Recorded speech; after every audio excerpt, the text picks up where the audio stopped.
When you look through your old photograph albums, who you see? Lots of smiling faces, school friends, family, special occasions, members of a team and a sport we used to play in,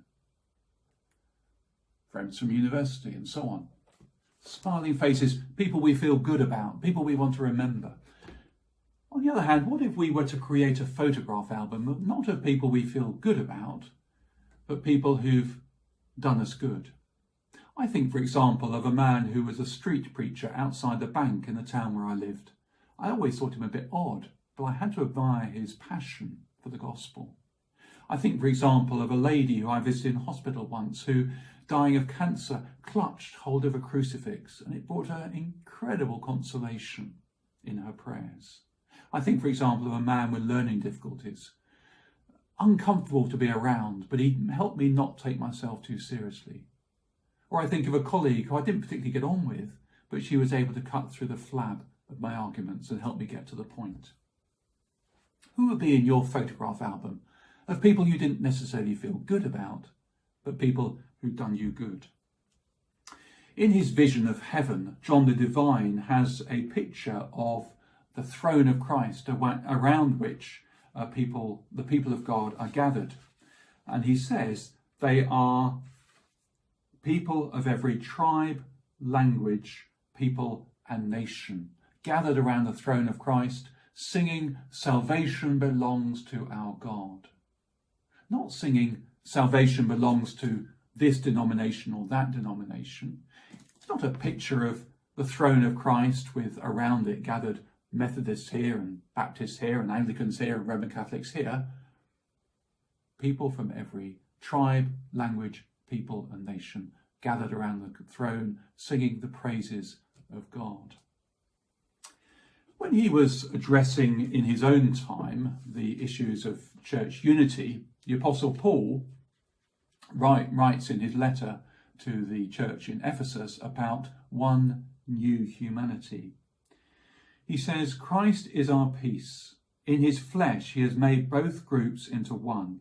He's broken down the dividing wall, that is the hostility between us. He has abolished the law with its commandments and ordinances, that he might create in himself one new humanity in place of the two, thus making peace." Now, Paul didn't have in mind denominations. There weren't such a thing in his time. In his time, the issue was the divide between Christians with a Jewish background and a Gentile background. And the divisions between the two were huge. And Paul cut through it all and says, the church is to bear witness to this one new humanity in Christ, made up of people of every tribe, language and nation, as John would put it in his vision. So let me ask you, who would be in that photograph album of people who've done you good because they've helped break down any walls of hostility between you and someone else? Maybe someone from another denomination, or another race, or another theology, or somebody you just don't get on with. Who has done you good? In his book, The City is My Monastery, Richard Carter, who works at St Martin in the Fields by Trafalgar Square, writes about the place of the Eucharist or Holy Communion as gathering people from all quarters, all different types of people. He says, those who gather are the more elderly members of our congregation with their ski poles or frail balance or aches and strains. Those with long stories of service and devotion in their creases and hallowed faces. The faithful returning to their familiar pews like carrier pigeons bringing news. The waifs, the strays, the tourists, the sightseers wandering in off our London streets.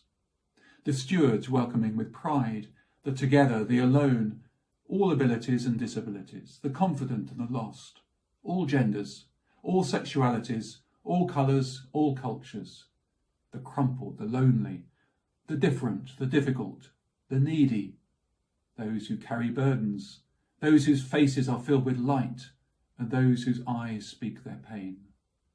The beacons, the hatted, the colour-coordinated, the shabby, the hooded, the sleeping, the fragrant, and the smell of the struggle of nights on the street. All sorts of people gather to our churches, all part of this one new humanity that the church is called to bear witness to. Salvation belongs to our God, not to this group or that group, this denomination or that, but to our God.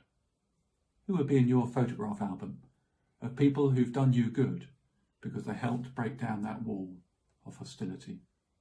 Thanks be to Christ.